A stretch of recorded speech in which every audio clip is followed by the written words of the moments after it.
There's a new way to move in Grenada. Ride Go.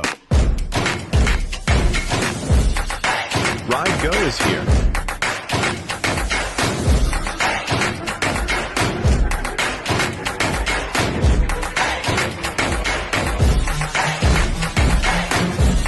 Ride Go. Where do you want to go? Are you a progressive young leader, a proactive emerging executive, a rising professional? Then you need appropriate cover for your vehicle. Introducing the Pro Motor Plan from Beacon. Car insurance that includes free loss of use, windscreen cover up to $3,500, free special perils, free accident forgiveness. Get Beacon's Pro Motor Plan today. Don't procrastinate. Call Beacon today at 440-4447 or visit beacongrenada.com. Yeah.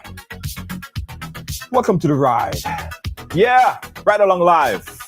It's Monday.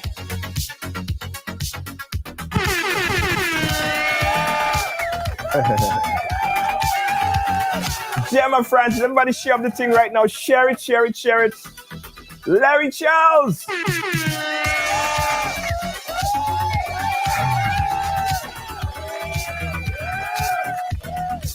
How are you doing? Nice. Lydia, how you doing? YouTube. Pick up yourself, Lydia. I see you. I see you.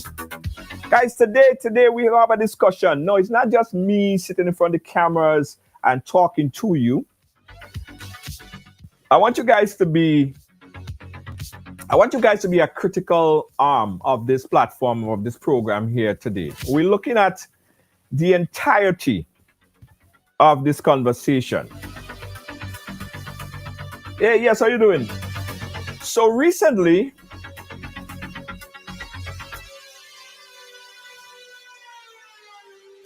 yes.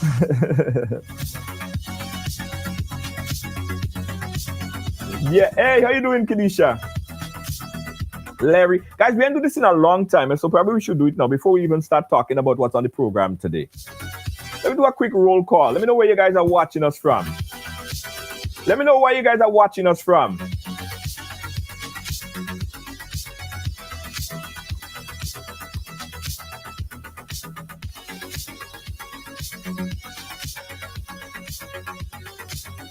Brooklyn, New York. Big up yourself, Brooklyn, New York. Nice. Shelly Ann Lorraine. Jelly Ann McIntyre. Nice, nice, nice.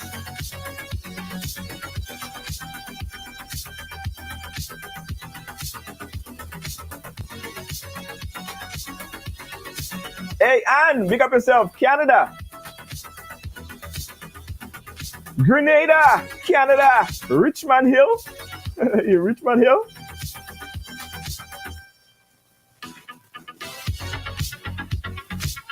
Really?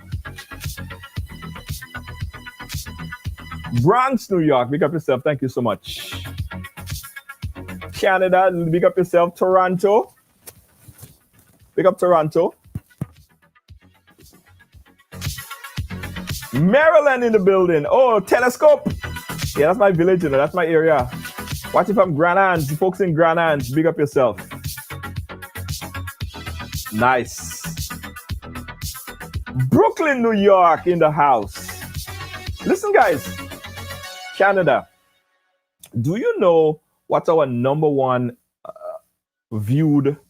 top viewed country on Ride Along Live? Do you know that the top viewed country on Ride Along Live? I bet you guys can't even guess.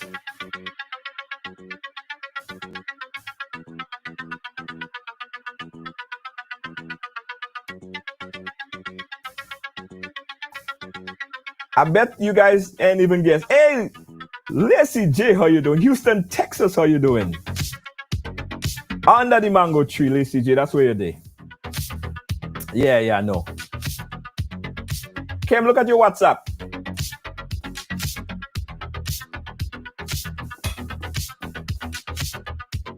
Nice.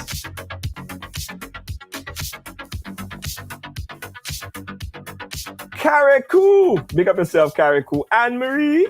Thank you so much, Anne-Marie. Big up yourself. Yeah. Love it, love it. Big up the folks in Carico. Africa, Florida.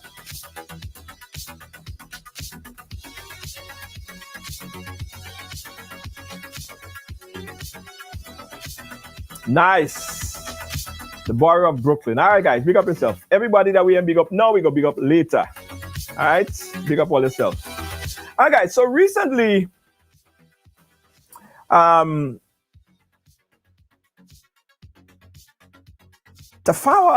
Pierre did an exclusive interview. Of course, Tafawa Pierre was the superintendent of police, and also the husband of the now opposition leader, Emmeline Pierre.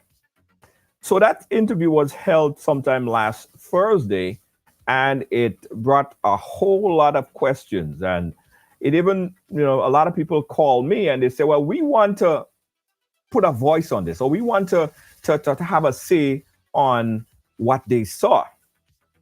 So I quickly over the week tried to put together a panel, I guess, of people who might be able to share their views from an unbiased, nonpartisan perspective, right? So we can understand the Public Service Commission and the role the Public Service Commission plays in all of this, and also to understand what governs the police, all right, and what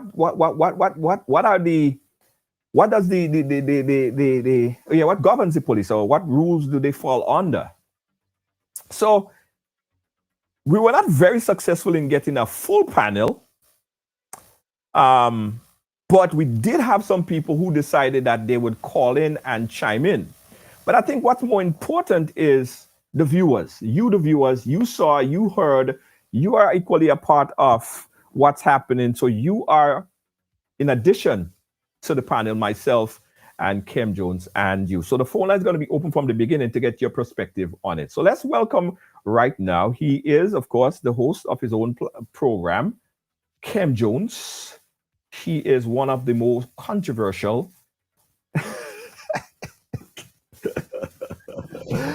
I don't know if they still say that about you. They still say that you're one of the most controversial, Kim. I find you get, you're not, I mean, you get nice these days. Well, Junior, I hope you're hearing me loud and clear. Loud and clear.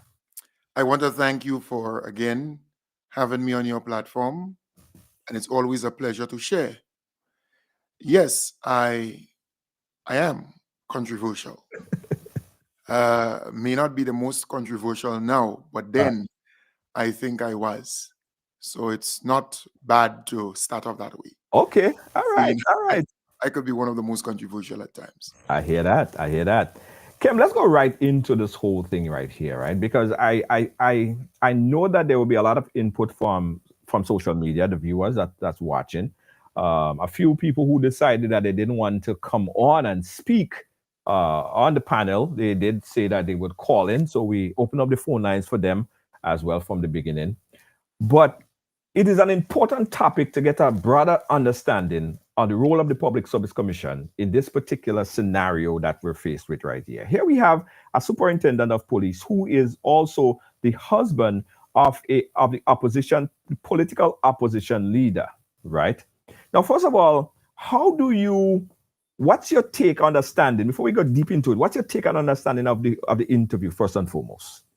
Well, look, I had the opportunity to listen to the interview, and my first conclusion was that this guy should not have gone on that program and let out what he let out. Mm-hmm. Because you see, sometimes you can incriminate yourself. Because if you intend to take a matter forward to court for redress, sometimes the best thing you can do is to plead the fifth or just remain quiet and file your stuff, advance your stuff to court.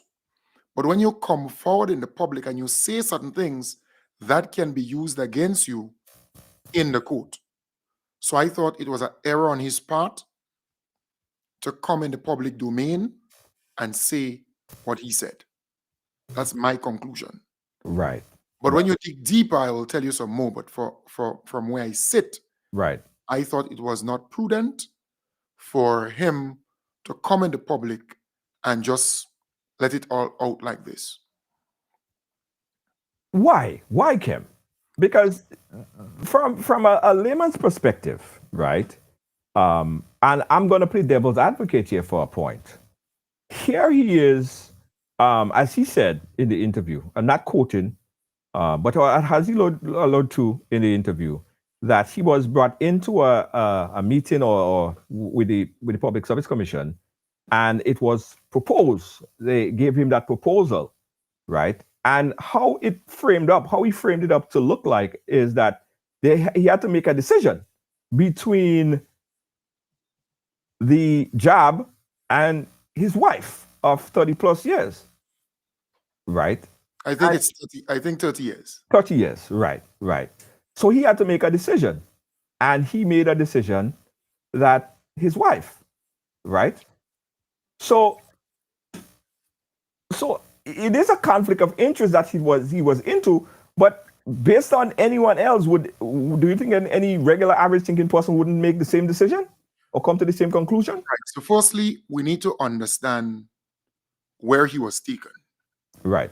So the Public Service Commission in Grenada is responsible for hiring and firing of public officers. Right.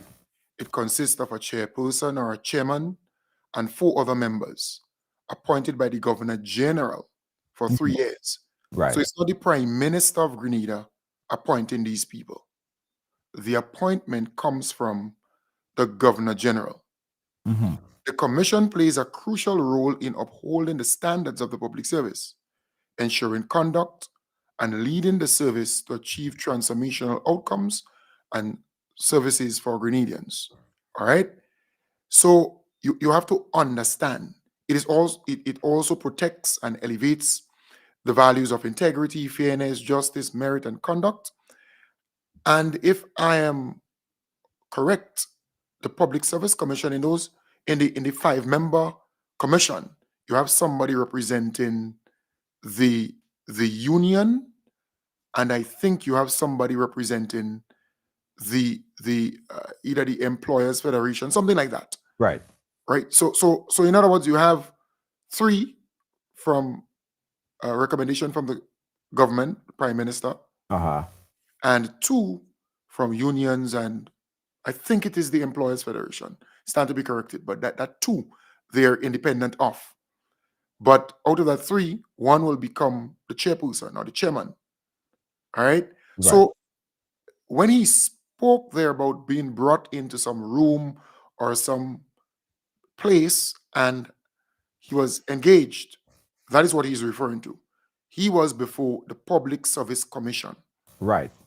And they can engage a public officer at any given time. All right. So the reason why I state that, in his interview, he spoke about the Prime Minister and the Prime Minister. This guy hasn't had the opportunity to engage the Prime Minister. He hasn't had an engagement with the Prime Minister. Mm-hmm. The Prime Minister, for what this guy is saying, all right, the statement regarding the Prime Minister and so on, this is opinion. Because he doesn't know. He doesn't know if the Prime Minister had anything to do with this. Right. But play that piece for me, that where he started speaking there. Right. There's an audio piece. Play that piece because I think it's important for people to understand.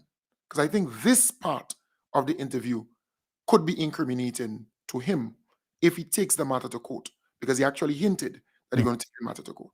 That audio that we're going to play credit to the interview on the Simon Says program earlier, Thursday of last week. Audio. Public Service Commission to uphold their responsibility. If you listen to these people, they pretty much sung with some arm of the NDC. They didn't care about my rights or what they should rightly say to me. They agreed that it was impossible for me to be a senior police officer and to be part of the national security and to be the husband of someone who is involved at that level of politics. I mean, a woman that I am extremely proud of. You know, I'm telling you, it's one of the days when I felt I was in a place where I couldn't defend myself because I did nothing wrong, and the story was about Emily Ping, and I can do nothing about that. And that argument continued for as long as I could think about. Eventually, I said to them, look, if you guys want me to leave, pay me my benefits. And I was referring to, well, my additional 8 or 13 years that they're actually robbing me from. Eventually, the St. Bernard, the chairman, said noted. And they seemed relieved that I agreed to leave and that I now should engage the Ministry of National Security. Listen, Right. the So same person who is stick up kneeling in on there. my neck, Stick who Okay. is Prime Minister, Hold on. I have to know Stick up- engage his ministry. Right. Yeah. Stick up in there. Right. So again, correction. So someone is saying to me here, it's a representative from the Public Workers Union and a representative from the GOT, is what someone is saying. Right. Of the Public Service Commission, Right. Yeah. Employers Federation. And also chairman could refer to both genders. Yeah, male or female. Yeah. So that's kind of clear. I know it's Miss Deborah St. Bernard. She's the person in charge right now. She's the chairman. You can say chairperson, no problem. But this guy made a statement, and I want to go back. I want you to go back a little. Mm-hmm. He said, so nobody didn't hold this guy hands and say, I thrown you out, or you must resign, you must retire, you must this, or go back a little. Okay. And this guy said, while they're prolonging and having that conversation, what did he do? All right. Let me see if I can get that clip. Pay me my Go back a benefits. little. Eventually, I said to them, Go it back was a little. about Emily Ping. And I can do nothing about that. Right. And that argument continued for as long as I could think about. Eventually, I said to them, look, if you guys want me to leave, pay me my benefits. Okay, And good. Stop right there. Mm. So they had a conversation. Mhm. They were discussing. And then he said, well, I can't do nothing if you guys want me to leave.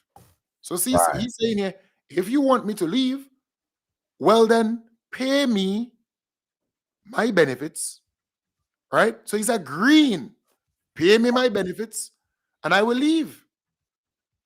But here it is. He's 52 as he claimed, based on what I understand. He claimed that he had 8 more years to go, and he's not stupid. Well, he said 8 or 13. Was it 8 Right. or was it 13? Right. So he's not stupid. He made a reference to 8 years, and then he start jeering, laughing, whatever, in a nice, soft way, right? He chuck a bit, and then he said 13. So you can play that aspect coming to the end there. I think it's right or wrong there. All I right. was referring to, well, my additional 8 or 13 years that they're actually. Mm-hmm. So he knows that a public servant and his rank as a superintendent of police, once you cross inspector, so once you become an inspector of police, once you cross Sarge, you then fall under the Public Service Commission. Right. So an officer who does 20 years in the Royal Grenadier Police Force, 20 years, completes 20 years and is a sergeant, corporal, constable, that person can retire from the police force based on what the law says. They can retire. They could do 20-something years and they can retire and get their compensation and get all that is due to them. But the minute time you rise to the rank of inspector of police and beyond, then you fall under the Public Service Commission. In fact, you can be transferred to a parallel grade or department where it's equal with your grade. Uh-huh. You could be transferred. In fact, the case of William Thompson versus the Attorney General of Grenada, then that actually shine a light on the fact that a police officer could be transferred because you fall under the public service rules. Right. But with William Thompson matter, or with William Thompson's transfer, it was inappropriately done. And that is where he caught them. And that is why they had to compensate him eventually. They placed him in the parliament as a clerk of parliament. But his transfer was inappropriately done. But then they transferred Dowling, Bartholomew. They transferred Smith Roberts. Smith Roberts is his name? ACP Smith Roberts, I think that was his name. Dowling Bartholomew was an ACP, Assistant Commissioner of Police too. The Belfon guy, Don Bob Belfon, I think was his name. He was transferred, I think, to the Ports Authority, somewhere there about. So they were able to transfer some senior officers, Assistant Commissioner of Police, but they did it the right way, equal in grade. So they did not violate their constitutional rights. They did not lower their status within the system, the public service. So with Pierre, he has to work like any other public officer, up to 60. So that's one, mandatorily 60, and you retire. You can't go beyond that in the public service. Or you can voluntarily retire after making 26 and 8 months, 26 years and 8 months. You can get out because that is what you ought to make to qualify, to get your pension and your gratuity and everything like that. He made 34 years. 34. So in other words, he's saying, well, I'm not yet 60. I am going. I have 8 years still. But then he went on to talk about 13. NIS. NIS, you're right. NIS. NIS is 65. That's something separate and apart. That has nothing to do with public service. NIS announced that over a period of 10 years, they would increase the age for pension. And it would be matriculatively. Every 2 years, they go by, I think, 1 year. But if you retire and you decide to take your NIS pension, then you just get less. I think it's a 10% less, or something like that. You get less. I don't know the figure, but you would get less. But over time, I think they're at what, 61, 62, somewhere thereabout already. So the next 2 years, it will go up to another year. So it'll be 63. Another 2 years again, it goes up to 64. And then it's a 10-year period. So that's NIS. That is separate and apart. So all he has to get, if he's making the argument that he must be compensated for the 8 years, not the 13. If you're talking compensation, the 8 years, not 13 years. And also, it can be deemed as early retirement. Because I think, and I stand to be corrected, you can take early retirement once you cross 50. 50, yeah. 50. Early retirement. Right? And you get what you have to get. But I am saying here, brother, based on what this guy said, nobody forced this guy to do anything. Ursula St. Rose is saying 10% less. Thank you very much. So I'm on point. Nobody forced this guy to do anything here. He's in a room defending himself, speaking to the commission, and then he decided. Nobody forced him to. He could have walked out and said, look, I am not retiring. I'm working until 60. And even if you want to transfer me, you could transfer me to the garage. You can transfer me to PT Martinique. Or you can transfer me to some government department equal to my grade. But I am not leaving. But I believe the offer was too good to refuse. Because in all of his interview, he has not announced or said how much he got. And thanks to the most honorable Deacon Mitchell and the NDC, he can speak like this because in NNP time, police officers were retiring without a pension and gratuity. We have to be man enough to admit it. Police officers were afraid to retire during the NNP time because they would either end up driving a bus or end up a security guard. That's the fact, because they have to continue working. If they retire now and they make the rightful amount of years, they then qualify for gratuity and advance on their pension, and they qualify for a pension. So they get in a lump sum, and then they get in a pension. In his case, I want to believe my brother, the offer was too good to refuse. I see. So I want him to come out and say, well, how much he got? Did they give you less? Okay. Did they compensate you for the 8 years? Because your salary is known. They know how much you get every month. They know how much you would get every year in salary. Let us assume, Junior, that his salary is $8,000 a month. That's assumption. All you need to do is calculate 8,000, right? 8,000 by 12. Yeah. You get $96,000. And times that by 8. Right? That's 1 year. And then they say, well, boy, the rate of inflation, this might happen. They might add something more. You never know. Right. You never know. I am only using that as an example. It might be $5,000. It might be $6,000, right? Because you're talking about actual salary. But brother, up to this point, he has not said a word about what settlement. He said he spoke to the Ministry of what? He tried to have a meeting with the Prime Minister. He couldn't get it because, the Prime Minister was pretty busy and so on. He engaged the Ministry of Finance. Let's play the entire piece so people can hear. All right, let's go back. Let's play that piece again right here. Robbing me from. Eventually, pay me my benefits. And I was referring to, well, my additional 8 or 13 years that they're actually robbing me from. Eventually, the St. Bernard chairman said noted, and they seemed relieved that I agreed to leave. Wow. And that I now should engage the Ministry of National Security. Listen, the same person who is kneeling on my neck, who is the Prime Minister, I have to now engage his ministry to speak about my benefits. Stick up in there. So okay, he agreed to leave. It was right.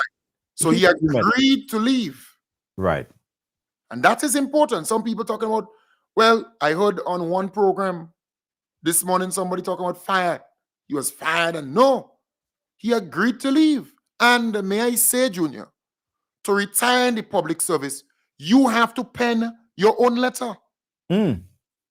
Nobody has to pen it for you, or you're going to get an attorney, but it's still coming from you.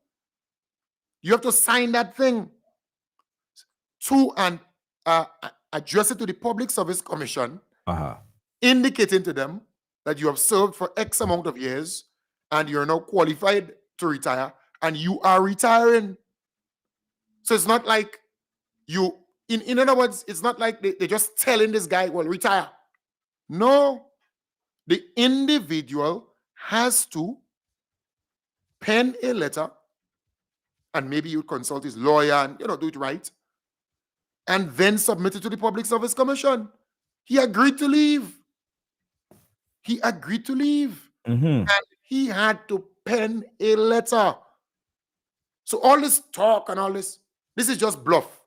And in fact, if this guy knew he had a strong case, he would not have gone on that particular podcaster's program and do that interview.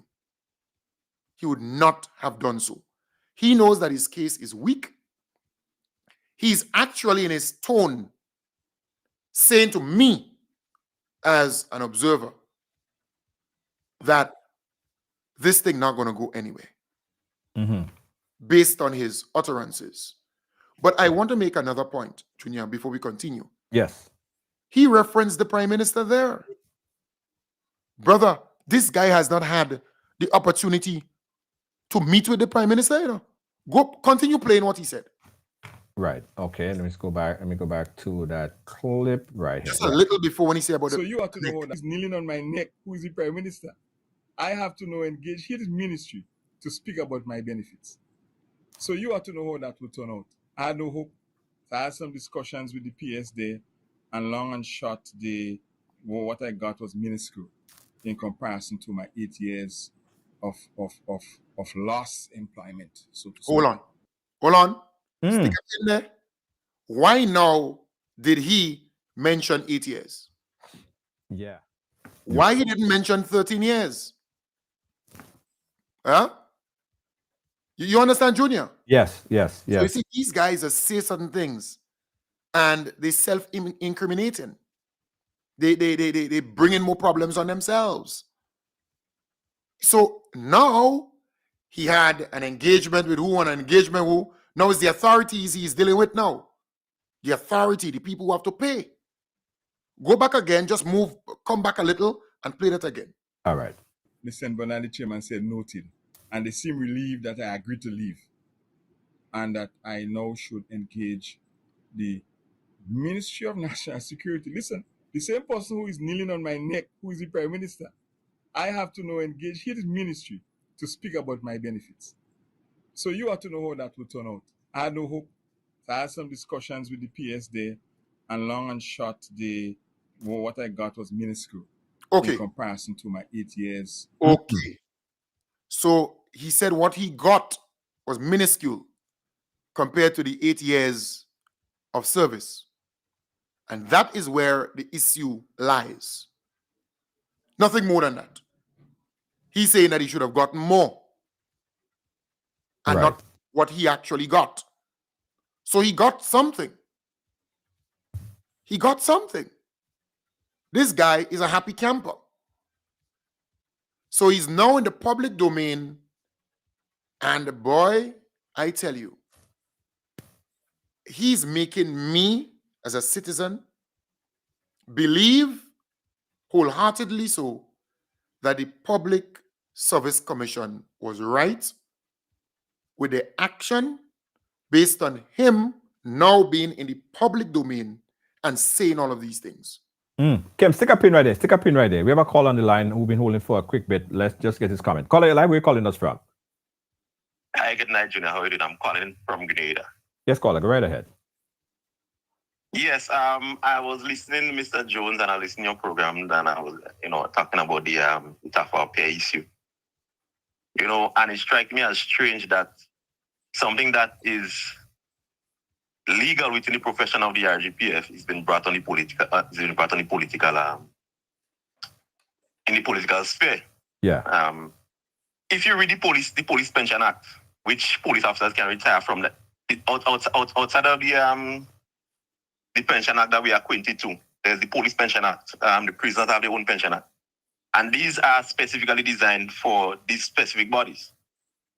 Now, Section 8 of the Police Pension Act says that the Governor General, upon the advice of the Public Service Commission, or as the case may be, the Chief of Police, may order a member of the force to be retired after he or she shall have completed 20 years of service or shall have attained, in the case of a non-commissioned officer or above the rank of police sergeant, 55 years. You understand me? So the commissioner, upon the advice of the Governor General, can, once somebody has reached eligibility for pension, he can retire that person. Now, if the person chooses to call it political mischief, that is their choice. But the Commissioner of Police, upon the advice of the Governor General, has the authority by law in the Police Act to retire somebody who they believe would have attained either 55 years in age or 20 years in service. So I see that as trying to make political mischief if you are going to say that you have been victimized because of certain political position that a family member of yours would hold. That is, and it baffles me that if you are saying that is victimization, you have not taken a legal precedence. You have not taken the matter to a tribunal, you have not taken the matter to the High Court. Mm-hmm. In other words, you've taken it to the Court of Public Opinion. Right. Where facts don't really matter. But sensationalism is what matters. You understand me? And what sounds nice in the ears and what people want to hear of a political inclination. You understand me? Mhm. I think it is a utter deception. You understand? It is a way of falsifying the matter to further a political agenda. And I mean, for a gentleman that I hold in very high regard and have a lot of respect for, that move has baffled me. It has baffled me to my core. But I hope that at some point in time, that he would realize his error and he would make a readdress to the nation outside of any political platforms. And personally appear maybe on a Facebook page that he creates and make an apology to the nation. Understand? Because it is utter deception to its core. Thank you very much, Junior. All right, thank you so much, caller. Right. So Some Junior, information there, Kim. Junior, that caller is knowledgeable. That caller may well be a police officer. Mm-hmm. And I was reading that today. And that is why I said the issue here is the amount he got. Because from what I understand, he was compensated for the next, and that's what I understand. All right. I'm not stating fact. I'm saying what I understand, what I think. Mm-hmm. He was compensated for the 3 years more. Because the 3 years more will take him to 55. Right. And not to the 60. You see the point? Yes. So that is the issue there. And I think that I'm not stating fact as it relates to how much he got, how much years he was covered for. I don't know. But I think it's the 3 years to 55 because it's alleged that he's 52. Right. But the case is absolutely correct. Why not take the matter to court? Gemma Bain Thomas, who was CABSEC, the highest ranking public servant at the time, thought or concluded that her constitutional rights were breached, violated. She took the matter to court. Yeah. And she was 49 years, not 50, not 52. When she took the government to court, when they did her, the NNP administration did her that injustice, she was 49 years. And she won. And she won bigly.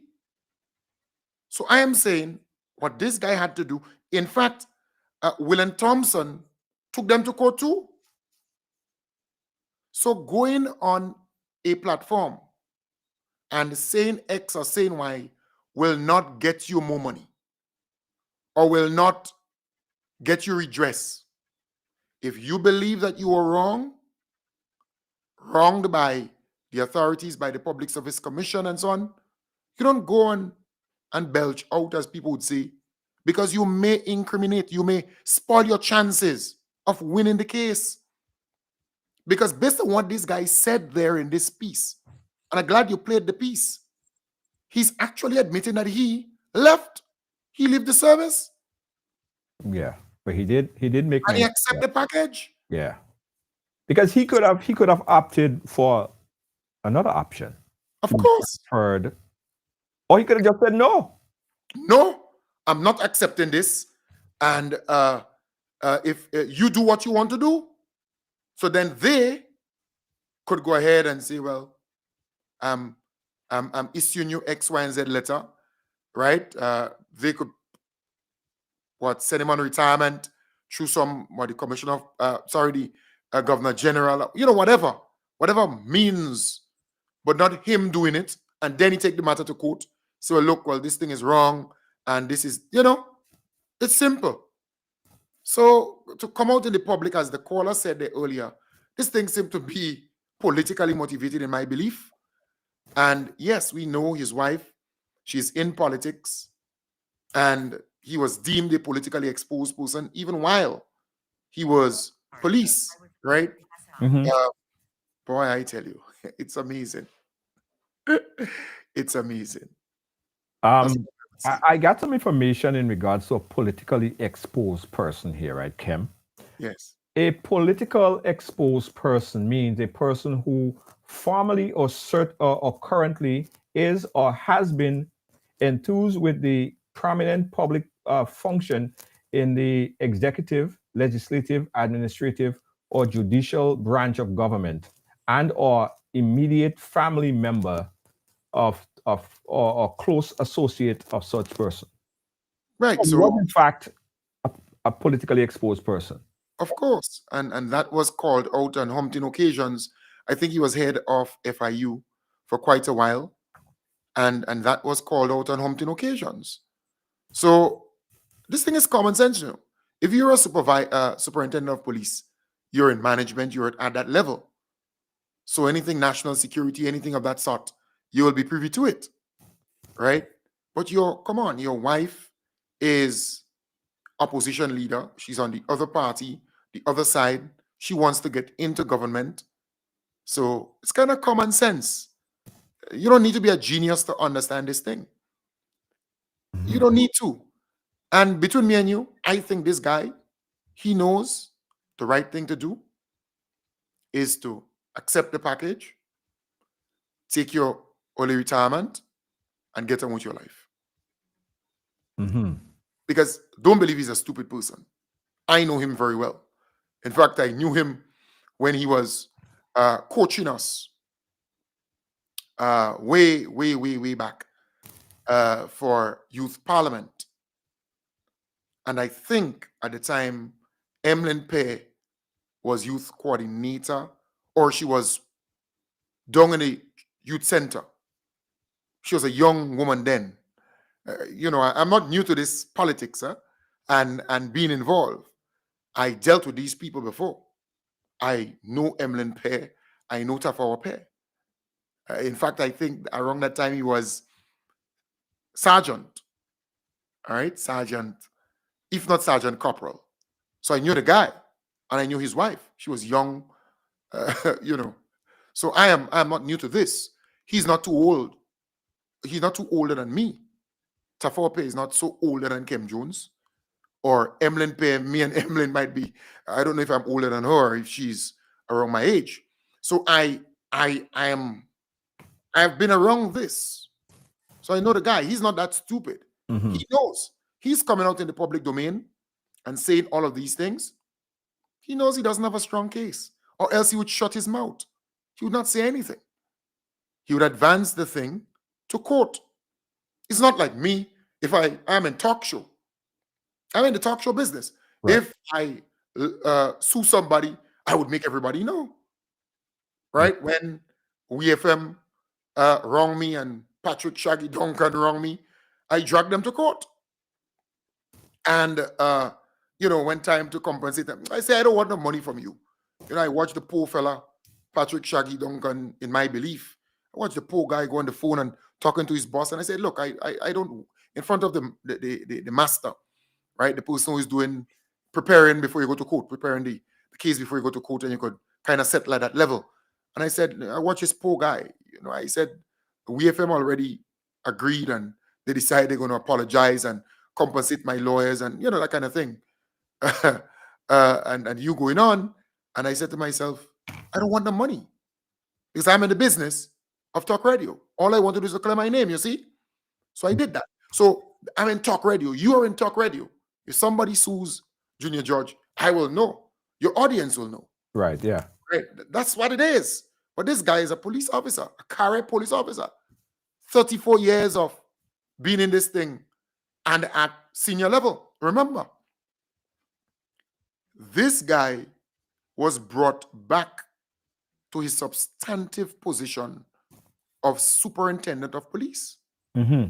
He was acting deputy commissioner of police. Lest you forget that. Yeah. I think at that time there was two, Franklin, redhead, and him as acting. Well, Franklin was deputy commissioner of police, but he was made acting deputy commissioner of police under the NNP administration. Okay. So I'm saying to you here, so He moved from superintendent of police. After superintendent of police, you have assistant commissioner of police. That's another rank before you get to deputy commissioner of police. But NNP, not NNP, but the NNP administration, the government, what the Public Service Commission / government, never made him deputy commissioner of police permanently. He was acting. So they loved him so much. Why didn't they make him? Because they could have done that. Why didn't they make him deputy commissioner of police? They didn't. He was acting deputy commissioner of police. And then, he was brought back to a substantive Public Service Commission appointed post, superintendent of police. Right. Kim, let's talk about the conflict of interest here, right? And what the law says, or what the Public Service Commission say about conflict of interest where that is concerned, right? Can you have a political leader and her husband is in the rank of superintendent of police, in that rank, right? Is there anything in place to prevent something like that from happening in the Public Service Commission? In the public service? In the public service, sorry. Right. So here it is. Personally speaking, I believe any Grenadian can serve in any department. It could be police, it could be prison, it could be in one of those ministries, as long as you have integrity, as long as you're accountable, as long as you would adhere to and uphold the rules, because you don't want to reach, because Grenada is small, Right. very small place, right? So you may find a brother and another brother being in one ministry. Okay. For example, case in point, the PS in finance. His brother is the Minister of Finance. Right. Case in point, it's a small place. And it's not that his brother put him there. No, he was that before. Right. I see. All right? Yeah. And his brother was elected and then made Minister of Finance. So it's a very small place. But it's a very ticklish thing when you have a person at that level in the national security tier or hierarchy. And that person is also connected to the leader of His Majesty's opposition. That's his wife. So it's a very ticklish thing. And Very, politically, the government of the day, or any government for that matter, may see that as not only the optics of it doesn't look good, it's just not good politics for them. So any government would probably prevent a situation like that, because you have security, national security, and the opposition. Of course, everything that goes on, you can't tell the husband what not to say to his wife. You don't know what he's telling his wife at the end of the day. I mean, at the end of the day, they sleep together. And Right. he said so in the interview. But it must be very clear. This guy is making some allegations and accusations and so on. I personally don't believe our beloved Prime Minister had anything to do with that. That's my position. Because he's not Keith Mitchell. He's different. He's Deacon Mitchell. He's a lawyer and he has integrity. This guy's out there saying all these things about our Prime Minister. All right? And our Prime Minister can't come out and defend himself. He could do it, yes, but at his own risk. So he's free. He's saying X and saying Y. But up to this day, this guy has not met the Prime Minister or had any engagement with the Prime Minister. He trying to meet him. He said so in that piece.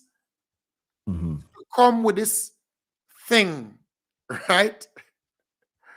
That the prime minister had some involvement, and look who is talking. That's all I would say. Look who is talking. Because I didn't hear him or anybody else when William Thompson had his ordeal with the Keith Mitchell-led administration, or Jimmy Bain Thomas, or Smith Roberts, or Godfrey Fleming, Superintendent Godfrey Fleming, or Dowling Bartholomew, ACP Dowling Bartholomew, or ACP Smith Roberts, or Dunbar Belfont, Superintendent Belfont, and other police officers. I didn't hear these people. They had to go it alone. But again, his wife is in politics, so maybe he thinks by coming out and speak like that, maybe he's gonna, I don't know, man. Right. But if it was me, I would stay quiet. If I'm advancing this in court, I would let that play out in court, because that's the prudent thing to do. Instead of coming out and talking and saying all of these things, because he's admitting certain things that can be used against him if there is a court date or some court matter. Let's open up the phone lines again. 718-701-5720. That's 718-701-5720. Let's talk about it. It's your conversation as well. We're talking about this Tafawa Pierre interview that was recently held over on the Simon Says program. Let's play another piece of this while we wait for another call. Of loss in time. So to know how that will turn out. I do hope. I had some discussions with the PS there, and long and short, what I got was minuscule in comparison to my 8 years of lost employment, so to speak. And who do you speak to when you're railroaded and you trample upon like that? You can't get to the Prime Minister. You can't speak to the Public Service Commission, who the constitutional organ, which is supposed to look after my well-being as an employee. Can't speak to them. I can't speak to the Prime Minister. What do I do? Right? I'm cornered. And so once you say that you have no confidence in me as a senior police officer, I'm finished. Because I become persona non grata. I become a risk. I can't stay in the institution, in the organization. So I was obviously separated at that time, once that was said to me, and I knew I had to leave whatever the circumstances might be. So I just took what I got, and we'll see how the court feels about that. So again, Junior, I took what I got. So nobody forced this guy. I, as a personal pronoun, I took action. I took what I got. And he's not saying what he got. This thing is simple, you know. You don't need to be a genius. This guy accepted what was on the table. He accepted it. Nobody forced him. Nobody forced this guy. So it is clear that this public stunt or PR stunt or whatever you want to call it, this is just what it is. This thing not going anywhere. And let's see what the court thinks and what. Well, let the court handle it before you come out and say all these things. Right. You would think that would be the first move. Yeah, take the thing to court. Take it to court. If you not pleased with the amount you got, take it to court. Right. Hello? Pardon me? Yeah, I'm live on a program, sorry. Okay. Yes, somebody called me there. Yeah. Somebody was waiting on the call. Well, 718-701-5720. That's our number right here. Let's have this conversation. So, Kim, what you're saying, based on what you heard, based on how you interpret what he said, he accepted it? Yes. Based on what he said, in my belief, he accepted this package. He accepted the fact that, look, I have to go. I have to leave. All right? So he resigned. Sorry, not resigned, retired. Retired, yeah. Because there's a difference between resignation, firing, and retirement. So he retired. He retired. He didn't resign because he didn't do anything wrong, as he claimed. He was not fired because he didn't do anything wrong. But he retired because he attained the amount of years to retire voluntarily. Right. 26 years and 8 months. That's enough. But he made 34 years. 34 years. Right. And any police officer that's watching and want to go about the same route as he did, they have the option to do this. They might well get the same package as he. Is nothing illegal about. No, nothing. No. In fact, if you make 20 years as a police officer Right. under the rank of sergeant, so sergeant and under, you can retire.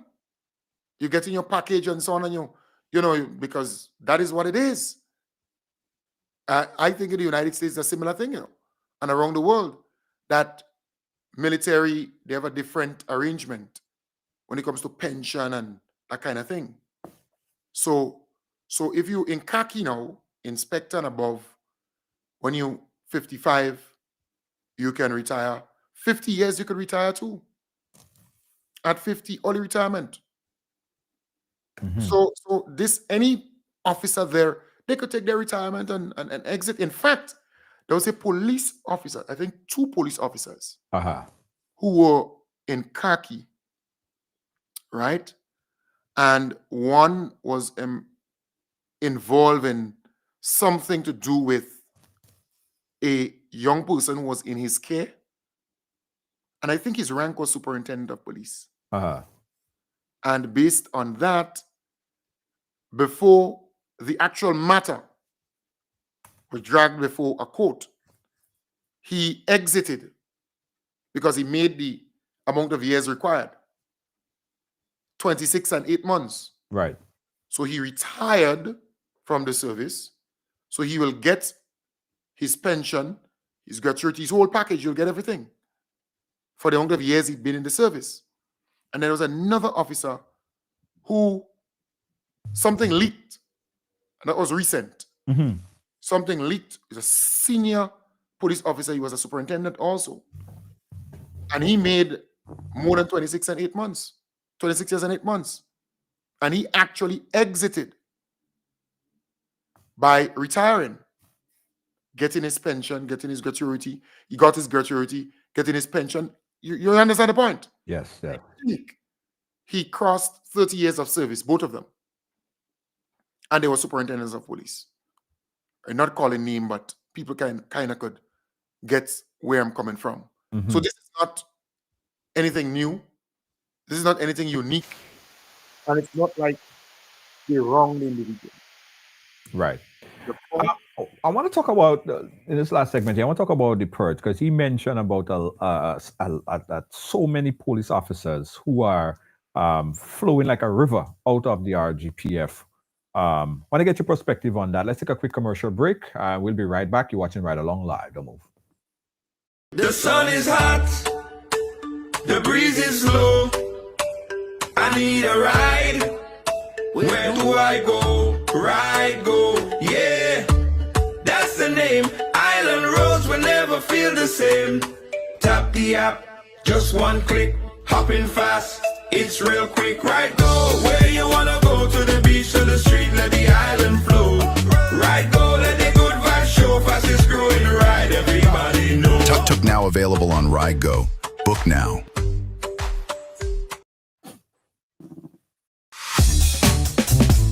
Hi, I want $10 on Playway, $20 backup on Pick 3, and cash for each, please. Okay, are you adding multi-X to your bet? Yes, multi-X, all of them. Smart! Best value bet. Backup and multi-X, you cannot go wrong. Don't matter the bet, multi-X all of the daily games. With multi-X added, your winnings can be multiplied 3 times, 5 times, even 7 times. So make it a rule. Add multi-X to all your Playway, daily Pick 3, and daily cash for bets every day and for every drop, and watch your money grow. Available at stores and online. You heard it here. Multiply your winnings daily. Must be 18 or older to play. NLA, making your dreams come true. Yeah. 871-701-5720. That's my number. You could call in at any time to put your voice on record on this topic right here. That note, I think we got a caller. Let's see if we can bring that caller in. I'm sure it's not coming to the system. Caller, hold on 1 second there. Hold on 1 second. I'm trying to get you to the system, and the thing doing what it's supposed to do. Stand by, caller. Hold on. Hold on.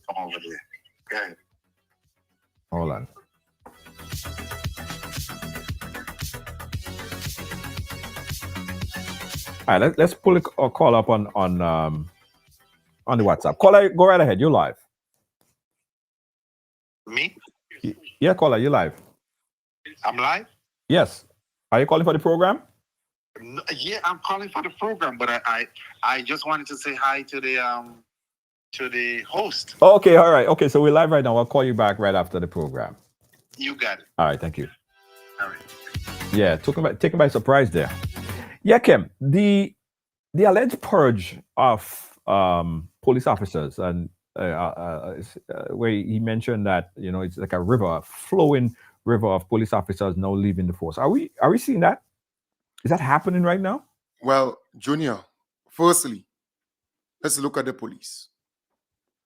During the NNP era or time in office, police officers were retiring back into poverty without any pension, without any gratuity. The NDC came into power, and now they can get a pension and they can get the gratuity, so they can retire with dignity. After 20 years of service, they could retire. If they above the rank of inspector, they retire after 26 years and 8 months. Thanks to the NDC administration. So that's the first thing. You look at police stations, they're being upgraded. The Grenville police station, they're building a new one now. They transfer them in some way better than where they were. Working condition is top of top. The police headquarters, they got that under the NDC. St. Paul's police station right here where I live, or not far from me, it was upgraded, renovated, NDC. You have some small police stations, the Hillsborough police station, upgraded under the NDC. The pay and grade given to police officers, the increase in their salaries after more than a decade of fighting and negotiating and begging the NNP administration to give them the same respect like nurses and teachers. Let their pay, their salary be on the same, on par, on the same level. The NNP refused to give them, the NNP administration. The NDC came and gave them the pay and grade. A ordinary police, a constable, got $710 more in his salary, his or her salary. The WPC or the constable or the private constable. So I'm saying you have to look at all of this. So things are way better now for the police officers. They have more vehicles to move about in. They are more respected now more than ever before. But here it is. This talk about hemorrhaging or police officers leaving the service, that always used to happen. Some police officers used to leave, not even getting anything. Excuse me, not even getting anything, brother. Just exiting because of frustration and other things. So now things are better. There are one or two of them who believe, well, boys staying in the service, they would not go up in rank based on where they are.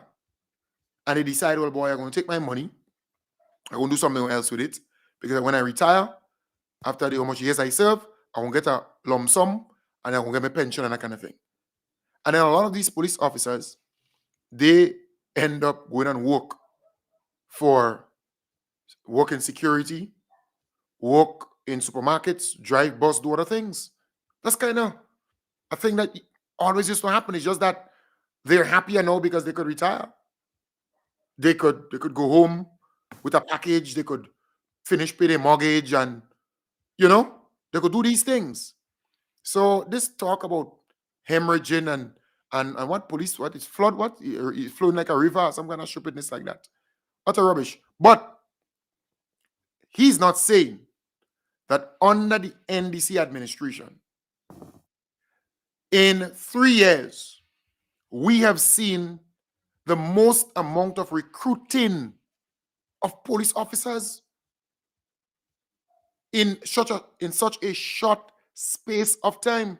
I want to believe it was about what, 2 or 3 classes gone of graduated police officers within the service.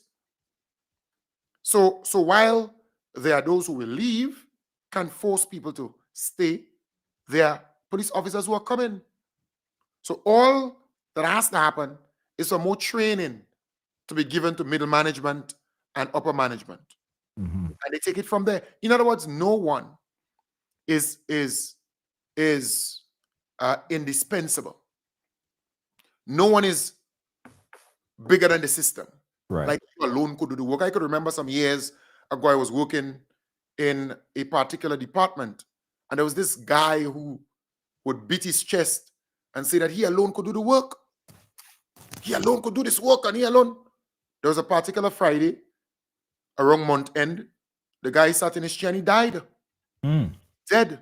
And by the time Otway Lockwell came and take him out from the chair, they sanitized the chair. And another person came from, I think, one of those government department ministry or so to replace him.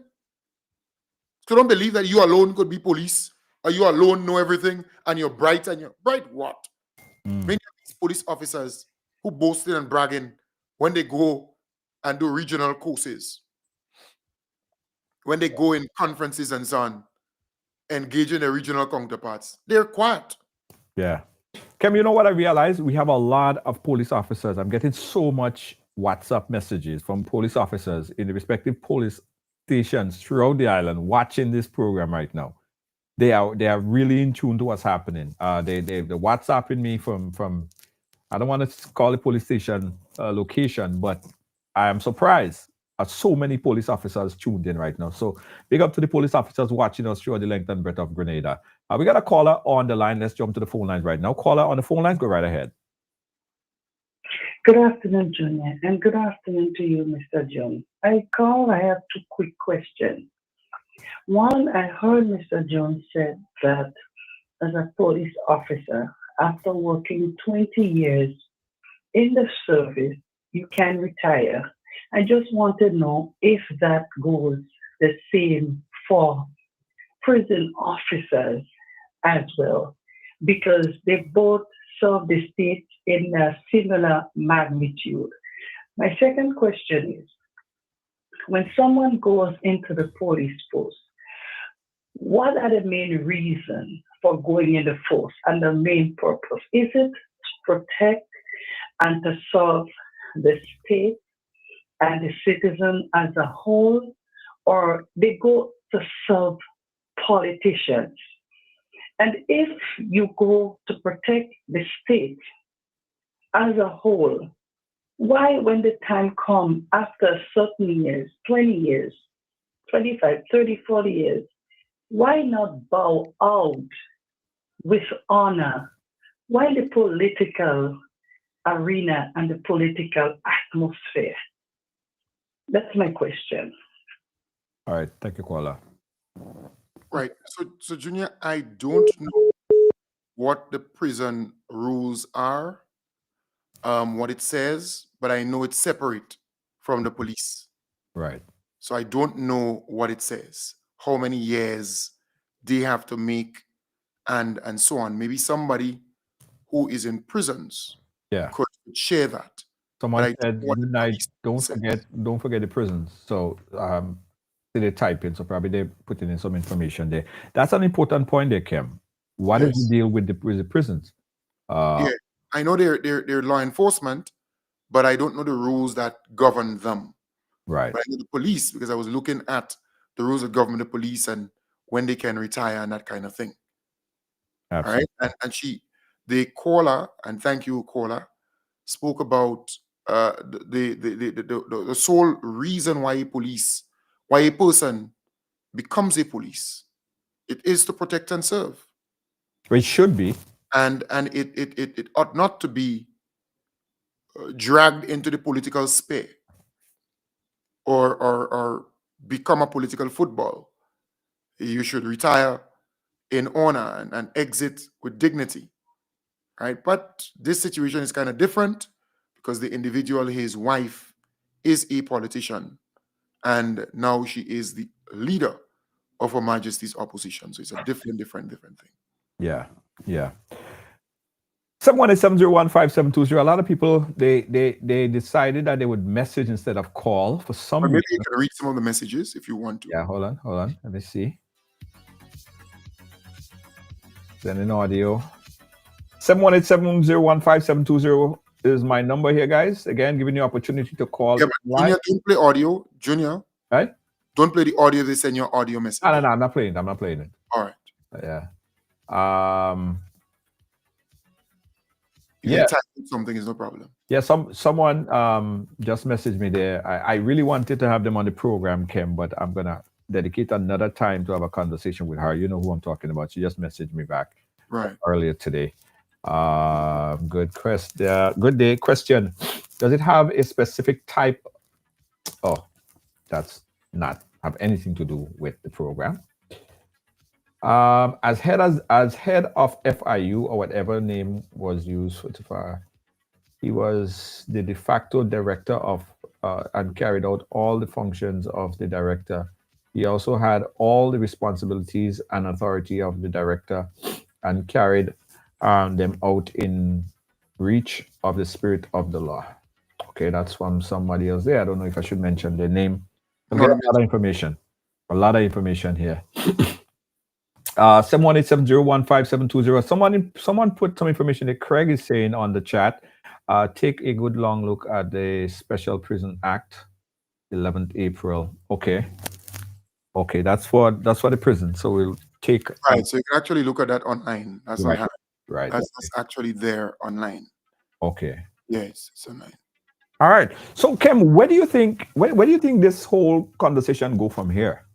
Well, look, it was a stunt put on by Tafawa Pierre. I always see him as his wife and his wife as him. He's no different. I am not surprised. He knows that this thing not going to even reach in court, and even if it reaches the court, he knows that he's not going to get any victory out of it. I am a layperson in law. I'm not a legal luminary, but if I tell you a case could be successful, there's a great probability that it would be. All right, there is a high likelihood that it would be. That's not going anywhere. It's not like somebody forced this guy out. It's not like anybody fired this guy. It's not like he resigned from anything. He retired. He got his package. He find it's not enough. And he grumbling and crying and screaming and bawling. And let's see how it goes. If you believe that is not enough, then take your calculator or maybe a typewriter. Ask Anne-Marie Eben for an old typewriter. And see if you can type something out and get a different calculation. Public Service Commission, the Ministry of Finance is not that stupid. The pension desk is not that stupid. They would compensate you based on the amount of years that you have to be compensated for. We have not had one public officer dragging this administration to court and being victorious. Not one. And what about where he mentioned about keeping it confidential or the confidentiality of the arrangement? Would that be a clause in the agreement? Well, the mere fact that he's out in the public domain, then he should shut his mouth about confidentiality. Because he actually spoke to us in that interview, telling us what went on in that meeting and what this one said to him, what Faye Thompson said to him, what Deborah St. Bernard said to him, and all of these things. He even reference someone who is representing some union or something like that. So confidentiality, that's out of the door. All right, Kim, listen, thanks for being on, chatting and breaking this thing down here for us. I appreciate it. You're up at the top of the hour, right? Yes, man. All right. So join Kim at the top of the hour over there. Follow Kim, follow his program, man. Kim, my brother, thank you so much. We appreciate you. I'll send a ride go for you. Remember the last time when you was in New York and I sent like all these SUVs for you? All this setup, I'll send something to pay to pick you. Just tap the app. What up? Pick up yourself. Again, 718-701-5720. That's our number here. Got some closing thoughts right after this commercial break. Oh, before I go, got a call. Take the call. Hello, no, hello. Hello. Yeah, hi, caller. Hi, how are you? Good. You're live. You want to make a final point? Good night. Okay, I have a quick question. Okay. You want to turn, hold on. You want to turn your background down a little bit? Because I get a feedback. Yeah, you are good now? You hear me Yeah, now? much better. Okay. Why when somebody serves in the Royal Grenada Police Force for 26 years and they are dismissed, why not why not they are not entitled to the benefits? 26 years? Yeah, they spent 26 years and they was dismissed. Oh, well, I guess that's why, because they were dismissed. Okay. I guess that's the key. I guess that's the key word right there. They was dismissed or you know, but I mean, I'm speaking from a lead person. I don't know specifically, but I think that might be the key word right there. They were dismissed. All right. Okay. But probably someone else on the chat could so chime in. Thank you so much, caller. We appreciate you. Oh, you're welcome. Have a blessed one. All right. Thank you guys for watching. We'll be right back. I got some closing thoughts when we come back. Right along live.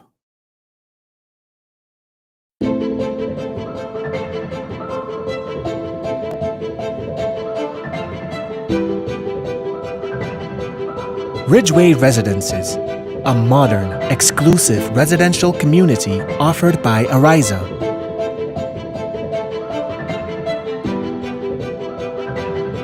Purchase one of our completely built houses or let us build for you by simply choosing your lot, choosing your home design from our selection, and let us do the rest.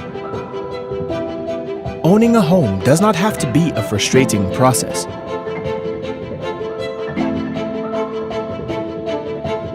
For more information, contact Ariza Credit Union on 415-0994 or send us an email on info@ridgewayresidences.gd. Ridgeway Residences, hassle-free home ownership. Yeah. Listen, now you guys been hearing a lot about this ride go thing, right? Because I know some of you guys messaging me. What is this ride go thing? You've seen it on billboards, you're hearing about it, people are talking about it, shoo-shooing about it. It's not a secret. It's not a secret. What we have built, guys, is a ride share so that everyone, I mean you, myself, every single person now have a personalized driver. Like, for instance, you're at home, right? And you want to go somewhere and bus isn't running or it's too early or whatever it is, right? You have a heavy bag or whatever the case might be. All you do, you download your app called RideGo. You just tap the app, you press that button, and a taxi, a car, I ain't talking no kind of rinky-dink kind of operation. A taxi, in most instances, is a BMW or a Tesla or a Noah, one of those high efficient cars. We also do energy saving cars. We'll talk about that. We'll come to your home, pick you up, and take you wherever you want to go. Essentially, that's what RideGo is. So everyone now have their own personalized driver. Yeah, it's your own personalized driver. And it's very easy. All you have to do is download the app, the RideGo app, right?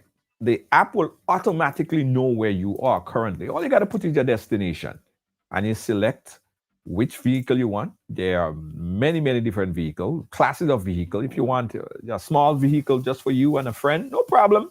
You could get that. If you want a bigger vehicle, a luxury vehicle, a VIP, let me tell you, BMW or Tesla, whatever, you select that on the app, just like that. And in minutes, in moments, a car will pull up to your home or wherever and pick you up. Now, for those of you who don't live in Grenada, you might live in the United States or England or Canada or wherever, and you want to send a taxi to a family member. They might be stuck somewhere or they can't get a taxi to come wherever they are, whatever the case might be. You could stay in the United States or Canada or England and call a taxi for that family member. Very, very easy. First step, you download the app. It's called Ride Go. So go into the App Store right now and search for Ride Go, spell RYDEGO. It is so amazing. And already we're having so much success stories of people who are, now they go into the hospital. I don't know why my mic giving so much air. They go into the hospital and they need a taxi. Boom, taxi pick them up. No problem. They go into Guave, they go into Victoria, wherever. Why am I giving so much air? Yeah. I need a mic for Christmas, guys. I need a mic for Christmas. Yeah, it's really, really, really cool. Lydia, oh, you're right. Yes. So download the app right now, guys. Download the app. Go into the app store, download the app. In fact, let me big up a few people who already downloaded the app. If you already downloaded the app, I want you to tell me that you already downloaded the app. Let me big you up. Or if you didn't download the app as yet, go ahead and download the app right now. Let me shout you out. Go into the app store right now. Let me put the link. Go into the app store and download that app. Whether you have an Android or if you have a Apple phone, just click that link right there. That link that I just pasted there, click that link and it will ask you Android or Apple. You tap that app and you download it. And just so. So you might plan to go to a party with you and your girlfriends and you don't want to drive because all you say, all you go have a time, all you go drink, and all you go have some fun.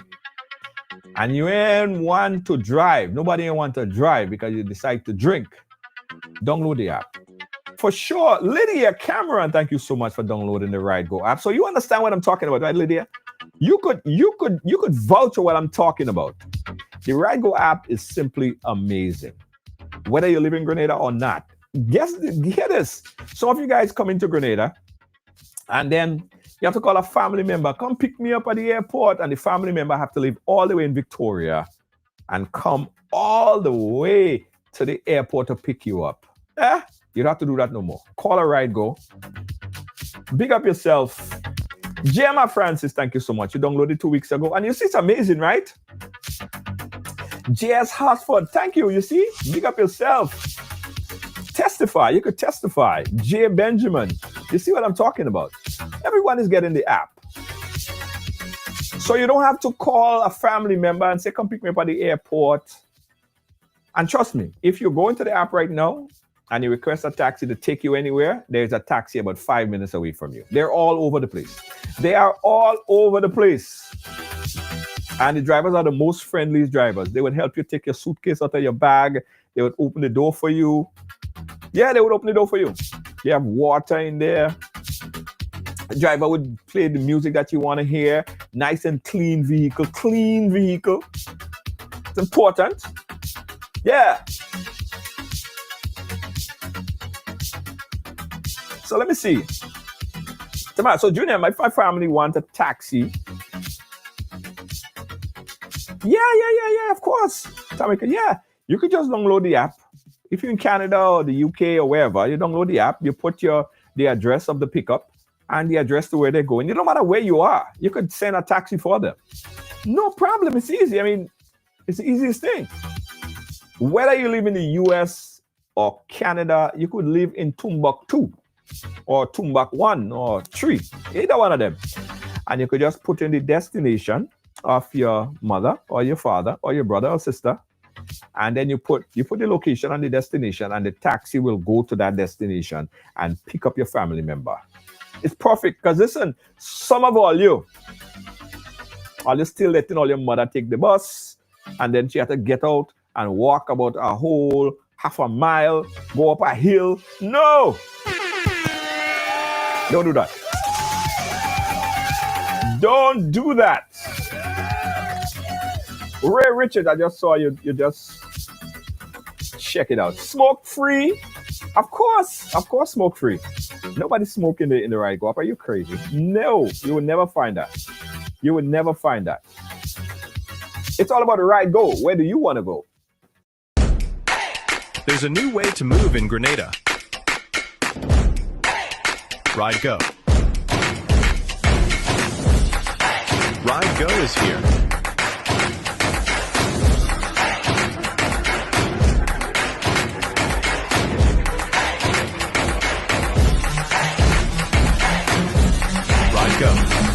Where do you want to go?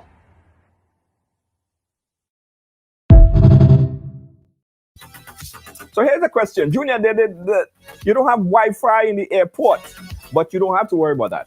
Hear what? If you come into the airport, right? Come into the airport, you could even schedule a ride, right? You could schedule your ride for pickup. Yeah, all of that. You could schedule a ride. It's so efficient. RideGo is so efficient. So schedule a ride.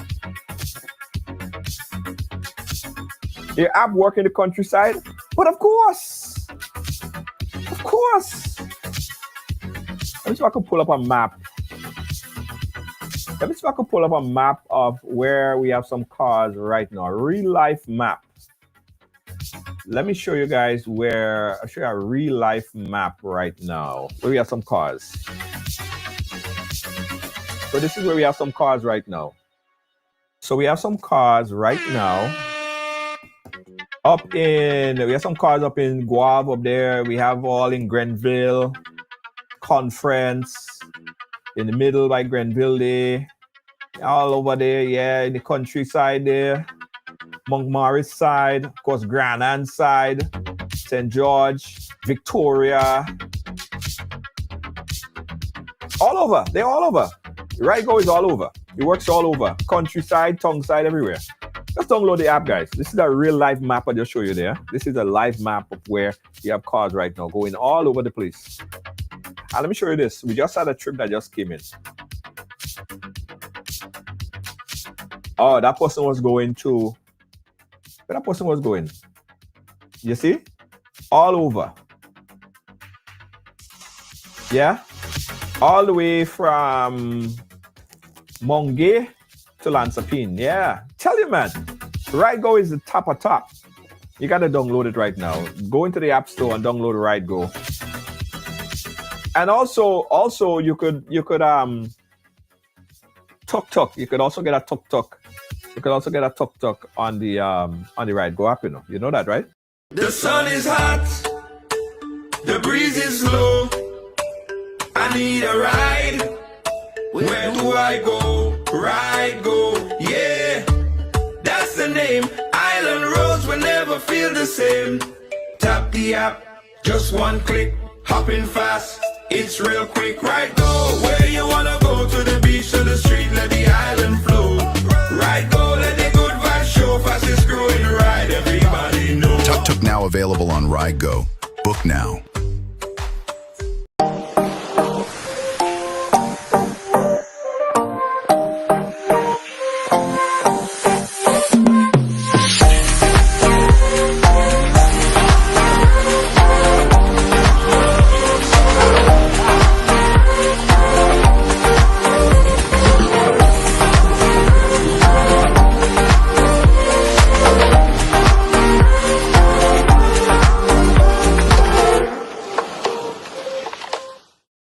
Are you a progressive young leader, a proactive emerging executive, a rising professional? Then you need appropriate cover for your vehicle. Introducing the Pro Motor Plan from Beacon. Car insurance that includes free loss of use, windscreen cover up to $3,500, free special perils, free accident forgiveness. Get Beacon's Pro Motor Plan today. Don't procrastinate. Call Beacon today at 440-4447 or visit beacongrenada.com. Yay! Hey, big up to all of our sponsors, all of our advertisers, Beacon Insurance. Big up to the National Lotteries Authority, supporting sports culture and nation building. I salute the National Lotteries Authority and all the work that they're doing. So, guys, even when you play the games of the National Lotteries Authority and you don't win, don't get upset. You saw what happened yesterday. There was a grand lighting at Progress Park. Millions of dollars spent. Who fronted it? The NLA, the National Lotteries Authority. And, you know, Prospect Park is my neck of the woods. And that's what I like to see. Last night, they had a full game of soccer in the dark. That never happened before. So big up to the NLA and the good work and the great work that they have been doing. Also got to big up to the GTA, Tourism Authority. Let me tell you something. This year, right? This year, the amount of cruise ships that is going to be in Port St. George is just going to be totally overwhelming, right? We have like almost every day is a cruise ship, and it starts on the 15th, one after the next, after the next, after the next, and that's because of the hard work by the GTA, Grenada Tourism Authority, and they're doing an excellent job. Big up to the GTA.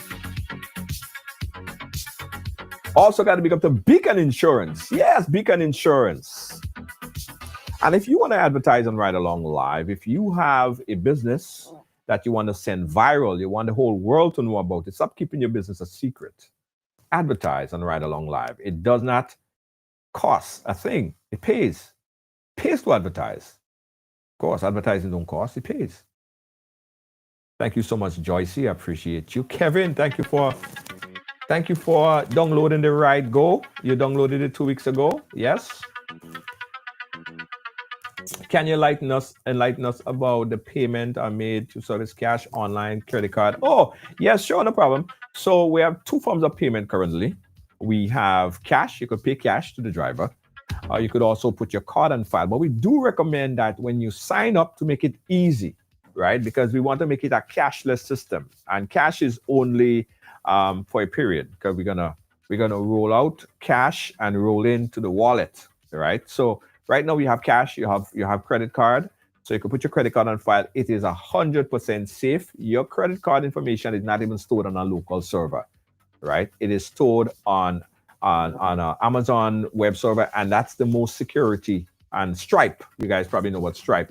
That's the most secure measures. So your credit card is not on a local server. There is no interference. There is no obstruction. Nothing. You are safe 100%. All right. So you could go on there and put your card on file. So whenever you book a ride, you could just call the ride. You jump in the car. You end the trip. You jump out. If that's how you want to roll, you don't have to worry about digging in your pocket and all that stuff.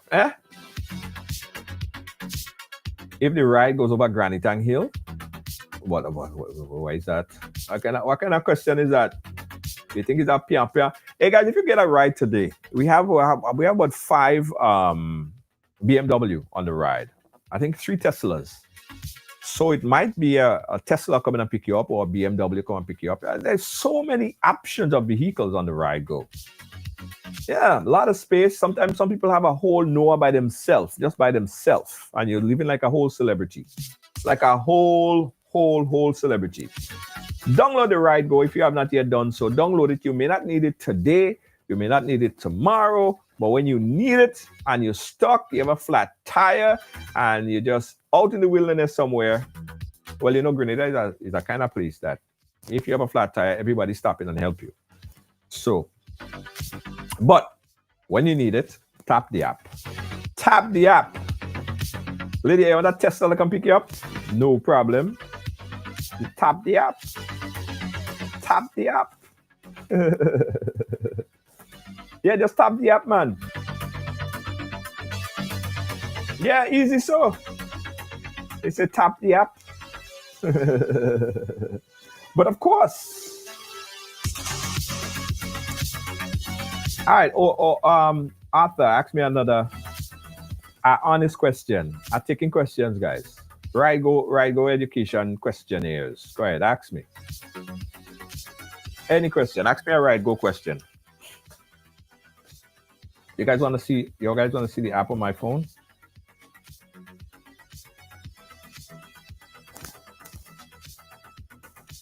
So it opens up. See that? See that? Yeah, that's how it looks. Simple, right? That's what happens when you tap the app, and you just put in your destination, and you just ride now. That's it. Ride Go.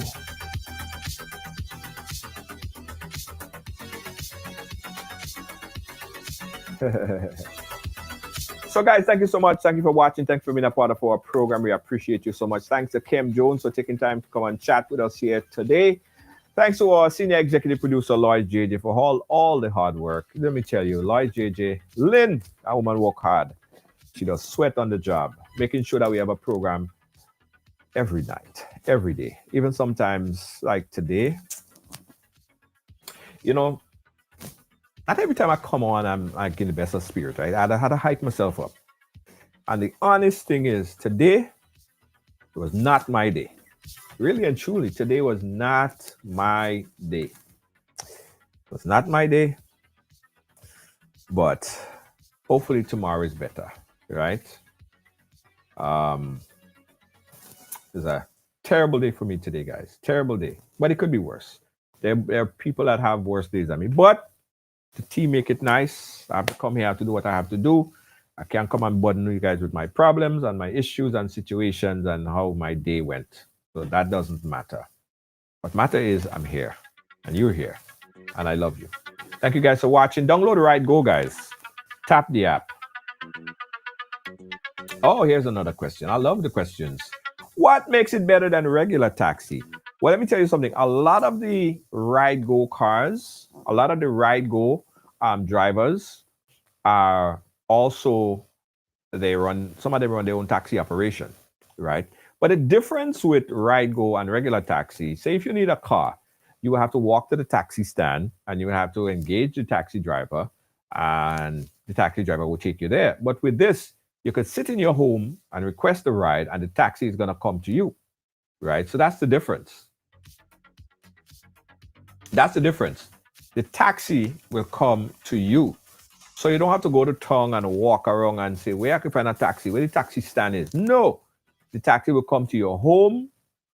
It will come to the club. If you call it right now, it will come to the club. It will come to the airport. It would meet you at the airport. The driver would help you with your bags. It would put it in the vehicle. You would sit in the car. You will feel comfortable. And after you finish, if you have a good experience, you could always rate the driver, give him a nice 5-star. If you don't have a good experience, you could always rate the driver low star, right? But it's up to you. So that means that we maintain a good, balance, a good track of balance. Make sure that we make sure that the customers and the driver, everything is in check. Payments are made through credit card and payments are made through cash.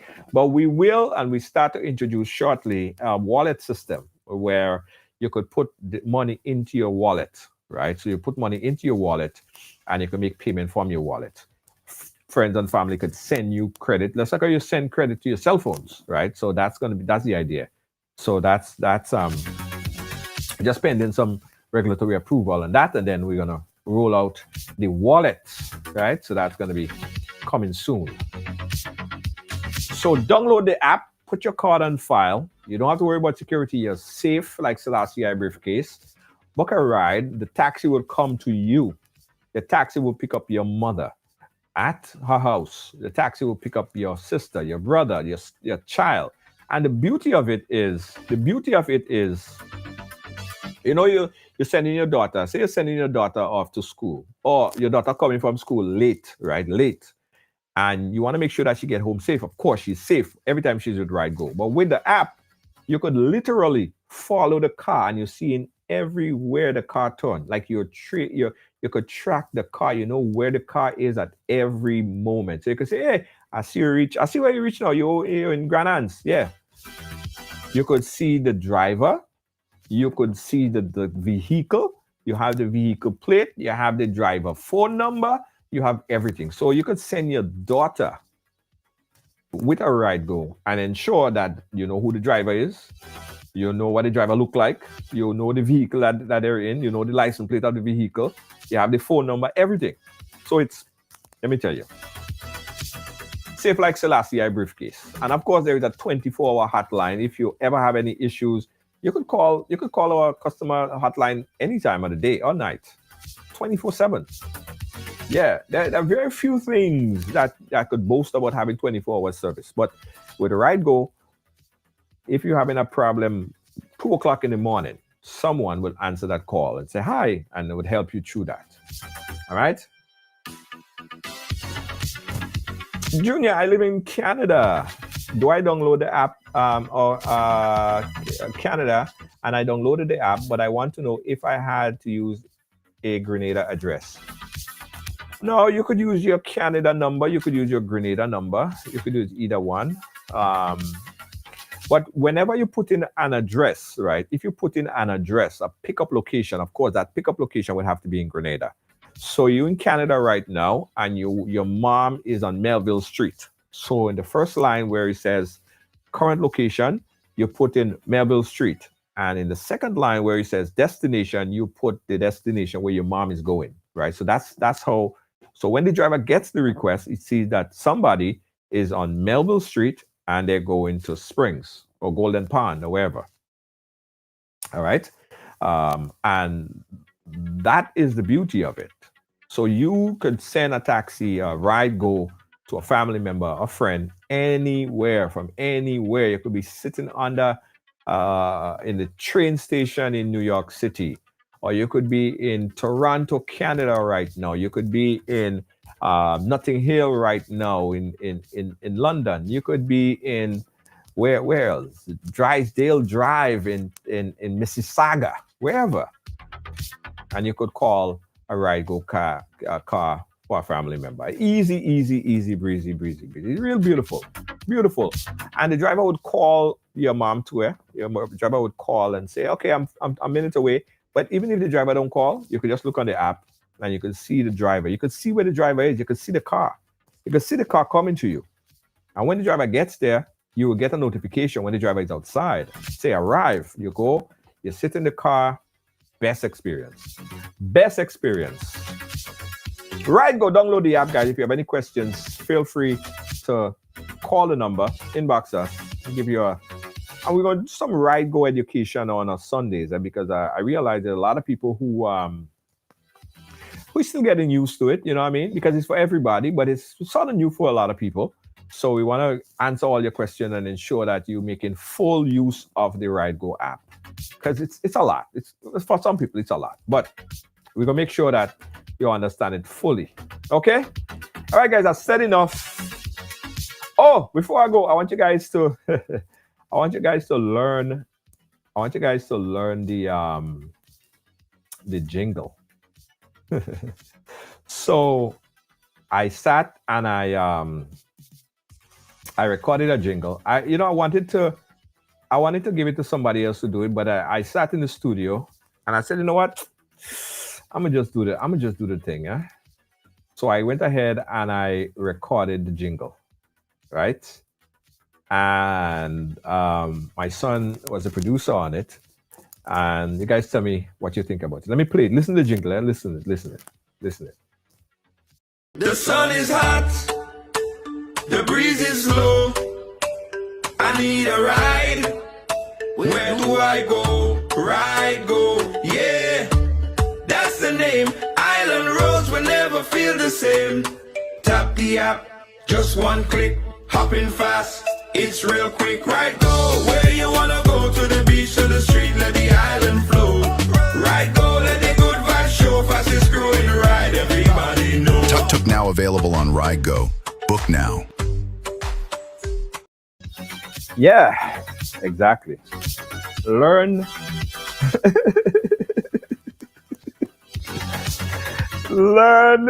the words, okay? Learn the words. I'll do a trivia one day, and if you sing the words, I'll give you like about $500 Ride Go credit.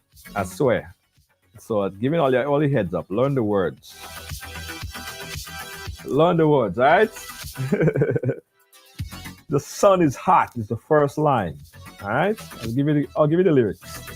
Good night, guys. I've said enough. Good night. See you guys again tomorrow.